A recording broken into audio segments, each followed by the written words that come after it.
Hello everyone, and a good day to all of you. I was recently talking to my friend. He's looking into getting in a concealed carry handgun, and after speaking with him just a little bit, I actually realized I have so much thoughts on it myself that I could do a whole video on it. So that's what I'm here to talk about today, is my own personal recommendations, my own thoughts and considerations when selecting a concealed carry handgun. I've got 3 handguns right here. These are actually all full-sized. However, I can and still do actually carry 2 of these as concealed carry every day. So it is doable, and that is going to be actually the first point I'll start on, is kind of this overall size of the handgun. What do you need to look for concealment? Depending on where you live, and for example where I am, I can actually easily get away with concealing a full size, and you actually can't even tell that I'm carrying it. Usually I wear pretty much the exact same stuff that I'm wearing right here, just a long sleeve shirt, maybe the sleeves are rolled up, but just untucked, and then yeah, something like this is totally viable. The biggest thing that's going to make the difference if you like to wear, or if you're in a hotter area where you need to wear shorter sleeves, more form-fitting clothing, or like a t-shirt, stuff like that, is it's going to be to reduce the grip. The problem with that is, of course, everything is a trade-off. You're going to have a lot less control over the gun, but when you actually do have it concealed, regardless of where you're concealing it, I prefer appendix, which I'll discuss more later, but anywhere on the body, the grip is going to be the part that conceals or that prints the most. A lot of other people will also look into getting a shorter barrel, and that doesn't really do a whole lot as far as concealment. It can make it more comfortable when you're actually wearing it, but that's usually below your pant line anyway, so usually for just printing, it's not too bad. Paradoxically, what you might not expect is this can actually help with concealment as well. Although it might be a little bit more comfortable to wear holstered, shorter barreled handgun, one thing to keep in mind is they always are a lot more snappy with the recoil. And furthermore, it's not too big of a difference, but you will have a difference in the muzzle velocity. So the shorter handguns, you aren't going to be maximizing your power as you would out of a full-sized barrel, 4.5 inches like here. I do want to come in close to the desk here to talk about a thing called the Keeling principle, which PH Elster has some great videos about. I learned about it through them. But this really applies specifically to subcompact and compact handguns. It's less so with full-sized handguns, but what that is pretty much you take your holster here, especially on a compact, but I'm just going to demonstrate it with this because this is what I got. So you can see here, this is where it connects to my belt. An issue you can run into on a compact handgun is that this is like pretty much all the gun, for example, that you would have beneath your belt line. So although it's compact, counterintuitively, it's going to tip away from you. Now, you can use a weapon-mounted light in a roundabout way to get better concealment. And the reason I say roundabout is because really you needed a longer holster. That's what the Keeling principle is. You put more length below you, as you can see this here, compared to above your belt line. Now, there's other ways around it. You can put, for example, they make a holster wedge that just kind of extends down here. But in my opinion, I would say if you're going to run a subcompact or compact anyway, why not just get a bigger holster made for a light? And this is a Black Rhino, by the way, and I like them a lot. Tons of good holster makers out there, but yeah, I've had personally good luck with them, so those would be my recommendation. But instead of using something like a wedge that's just pretty much dead space, why not just get a light on there that actually has some use? And this is actually one other advantage too, is this is some weight on the end of the handgun. So again, talking about how snappy those subcompacts are, putting this much weight, literally like an anchor, kind of the same thing you see on a suppressor on like a rifle, is get a lot less recoil, a lot less muzzle rise with this, because this just wants to hold it down a lot better. As far as other benefits, a weapon-mounted light, of course, having a light itself, I personally do think is always very important. I did touch on this in my main EDC video, but it is kind of relevant here. There'll be some overlap throughout the video with my EDC video, but having an actual handheld light, I would say, is absolutely necessary. If you don't want to run a weapon-mounted light, it's not the end of the world by any means. Like I said, I would still recommend it because if you need to actually go hands-on and use the gun, you can just drop the handheld light or retain it on like a bungee cord around your hand and flip it to the back of your hand. That way it's out of the way, and then you can just use the weapon-mounted light to do whatever you need to do. But obviously you don't want to use the weapon-mounted light for searching just in a normal environment. I've been talking a lot and using this HK P30L, just as an example for a lot of the stuff so far. But I do want to talk about all three of these handguns here in specific. This is a Glock 17 right here, and this is a customized but still pretty much just a standard P320 Sig Sauer. I did want to talk about my own recommendations for just kind of the general brands to look for, or just kind of more in general, some thoughts that I have on when you're selecting a concealed carry handgun, especially between these two, because I know a lot of people carry both Glocks and a lot of people carry P320s. So I carried the P320 for my concealed carry for about a year and a half, and this is still my backup, even though I do still use a P30 for everyday carry now. I wouldn't really recommend the P320 anymore. In the past I actually did, but it seems like, especially lately, that SIG's quality control has been going downhill, and I don't know what you'll really get. I haven't had any problems with this one. I got several years ago during the COVID era, and it's been running great. But since then, I've just been hearing more and more stories about issues with it. What I would say in general, because I don't have experience with every brand out there, is just look for a brand that generally is reputed for having good quality control. Regardless of what kind you do choose, I would still say that once you get it home the very first time, to take it apart, do a very detailed field strip. And I'm not saying you have to like field strip and do a complete disassembly of taking apart like the striker and the trigger mechanism, but just do a very in-depth look at all the parts, make sure everything is as it should, no weird rust, no weird markings, no dings, bends, etc. And just make sure everything is in working order. Especially for a carry handgun, this is not something where you want to buy the cheapest thing available. You're not buying something for its warranty. Warranty is not going to do you very good if it screws up at the critical moment when you really need it. So for example, if you want to go with a Glock, I would go with an actual Glock, not one of the knockoffs. Glock has really good quality control. They consistently produce quite good stuff. I'm personally a very big fan of the HK handguns. I really like their grip design. It works well for me. And also, there's a lot of complaints people have about HK and just them not really delivering to market what people actually want. But I will say that HK is certainly not known for having bad quality control. I've got a lot of experience with HK firearms, and I have never had a single issue whatsoever. So they should be a solid choice. But like I said, even then, you should still inspect everything, make sure you can actually depend on it with your life. And, also take it out to the range before you do actually start carrying it. Make sure everything does work properly. Just put some regular ammo through it. Make sure everything's good with it. I did want to take a step back and talk less so now about the guns themselves and more so about what you're feeding into it. So talking about the cartridge and what type of loading I would recommend. So starting with the macro, just the caliber itself, I would say a 9x19, 9mm Parabellum across the board, at least right now, until a newer, fancier caliber comes out and gets widely adopted. But I would say 9mm because it is a very good balance of firepower as well as ease of use.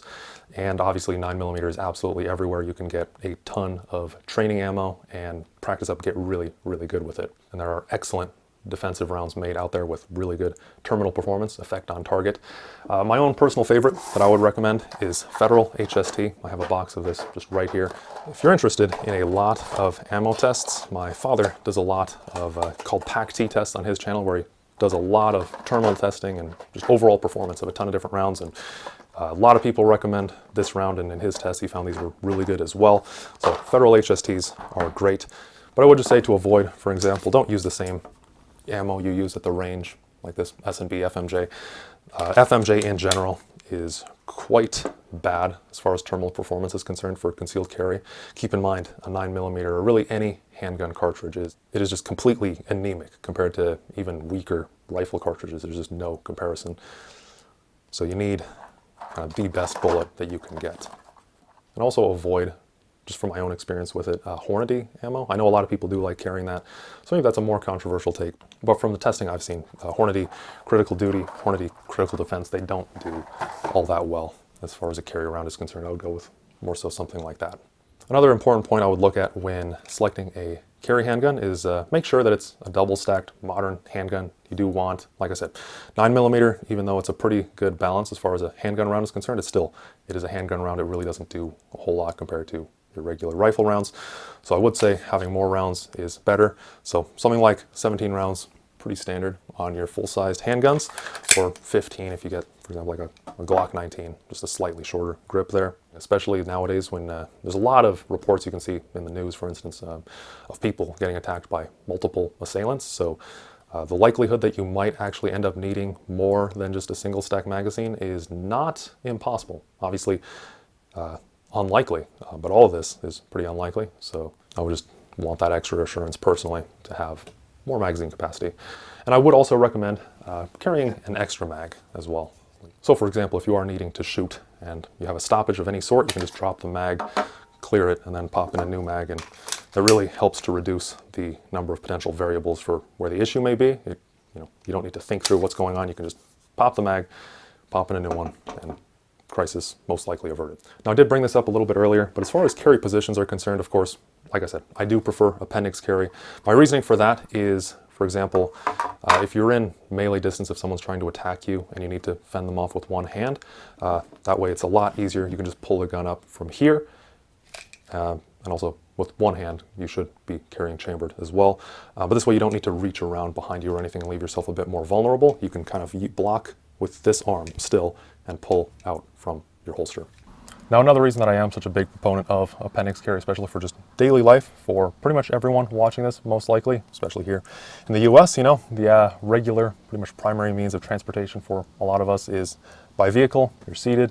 A lot of workplaces, you're seated pretty much all the time. And just in general, life nowadays, a lot of it is seated. And when you're seated, appendix carry is very easy to still draw from, especially if you are in something like a vehicle where you have a seatbelt on. For example, as you can see, I'm just taking the seatbelt here and the lap portion, just putting it under my belt underneath the holster. So then if for whatever reason you need to draw from here, from concealment when you are driving or, seated in any context, it's very easy to just pull up and out right there. Compared to something like the 3 o'clock or the 9 o'clock carry positions where you have the gun on your side, a lot harder to draw when you're seated, especially in a car, especially with a seatbelt. If you're right-handed and you're driving in a country with right-hand drive, then it will interfere a lot and you'll tend to have to shift it around. Compared to with appendix, you saw the only deliberate action I had to do there was just put the seatbelt below my belt line, and just easy. It's a comfortable spot to put it. Other than that, I understand there are some body shapes where appendix carry is a little bit more difficult. So I'm not saying that the 3 o'clock and 9 o'clock carry positions are terrible, because they still work. And if that's what works for you, then just stick with it. Keep doing you if you already have your carry set up. But if not, hopefully that's why you're watching this video, then just some food for thought. Maybe consider appendix. The only two that I would recommend avoiding as far as carry positions are small of back, which is right here, at your 6 o'clock, and off-body carry. So going into both of those, my reasoning for not recommending small of back carry is there's a very high likelihood if you do fall backwards, even if it's not in a fight, if you just trip, there's a very high chance you can injure your spine from having just that metal heavy object back there hitting you as you go back. Furthermore, if you do need to pull out your gun and actually use it, God forbid, for anything happening to you, you absolutely should reholster this before the police show up. That way they don't assume you're the threat. And it's really hard to reholster in the small of back. Now, as for off-body carry, I think that's a terrible idea. What that is just, for example, if you're carrying in a backpack or a purse, then usually if you're getting targeted by someone, it's usually they're going to be attempting to rob or mug you, and probably they're going to go for that, because usually people store their valuables in something like a purse or a backpack, etc. So having that item being targeted and that having your defense in it, you don't want to have to fight over that. It would be better if you can pull it from elsewhere and react accordingly. I'm going a little bit out of order, but I did want to talk again about the handguns themselves, and I wanted to talk about the operating mechanism. So for example, striker fired, like on this Glock or on this P320 right here, compared to this P30, which is a hammer fired, double action, single action in specific. I would say that for the majority of cases, you're probably fine with a good striker fired. They're also usually way cheaper for an actual good handgun too, I should note. So when I'm talking earlier about, don't skimp on buying a good defensive handgun, you don't need to go crazy either and buy like a Nighthawk or a Staccato. You can get a solid handgun. This is only, I think like $500-ish. So it's very, reasonable price for something that is super reliable. Generally, your hammer fireds will be a little bit more expensive. The reason I do carry a P30, I actually did deliberately seek out a hammer fired myself. Like I said, I was kind of coming off of, I believe when I first started looking at the P30, there was a scare with the P320 when an officer, their P320 went off in the holster. And obviously, there was a lot of details came out about that, so who's to say if it was actually an issue with how it was holstered? Maybe it was slightly out. Kind of hard to tell on the video, but regardless, like I said, I did kind of lose faith in this when that happened. And if you are concerned about just that potentially happening, then it cannot happen with a hammer-fired handgun. I wouldn't worry too much, by the way, about having an extra manual safety. I also wouldn't ding a carry handgun for having it. Some people say it's slower, but actually some manual safeties are slower. But with a modern safety where it's on the frame itself right here, you can actuate this while you are drawing. So it's no slower than having no safety. If you're new to handguns, you're probably going to be better off with either a double action only or a striker fired, because double action, single action like this one, and they do actually make variants of this that are double action only, called the LEM variant. But double action, single action is a little tricky to get used to. I have shot a lot of double action, single action over my life, and it's probably the one I'm used to it at this point, so it's not an issue for me. But you have a very drastically different trigger pull on your first shot, which is in double action here, compared to your subsequent shots where the trigger is already cocked and it's just nice and light. So it takes a ton of getting used to.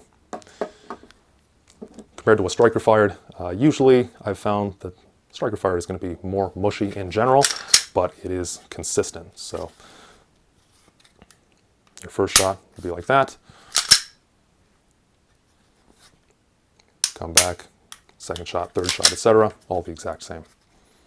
One other benefit, which I'm bringing up here kind of at the end of this section, because I don't think it's too terribly important, especially with modern, well-made carry ammo, but that is, you do have second strike capability. So if this were chambered, which it's not, because I'm not about to shoot my walls. If you had, for instance, a round chambered in here and it didn't go off, you got that click, you could just keep pulling through like that until it does go off. Second strike capability.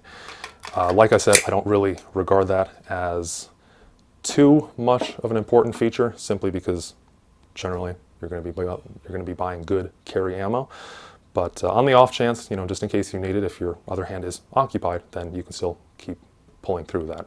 The only thing I would avoid is a single action only handgun, so something like a 1911 or some of your older revolvers. And my reason for that is it does kind of lock you into kind of more iffy methods of carry. So if you carry chambered with a 1911, you would have to either manually decock with one in the chamber, which I would never recommend, or you just carry it fully cocked. Now, 1911 does have a grip safety, but still you're carrying a fully cocked handgun that is pointed at you for most of the time.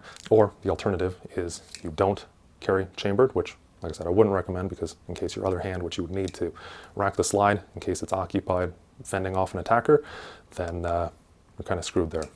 Now I wanted to touch on another point, and that is risks with customizing your firearm. I'm using this P320 because this is one that I did some moderate amount of customization to. I had the slide milled so I could put this RMR on here, because this was just a regular slide originally, had it cere coated, changed out the grip.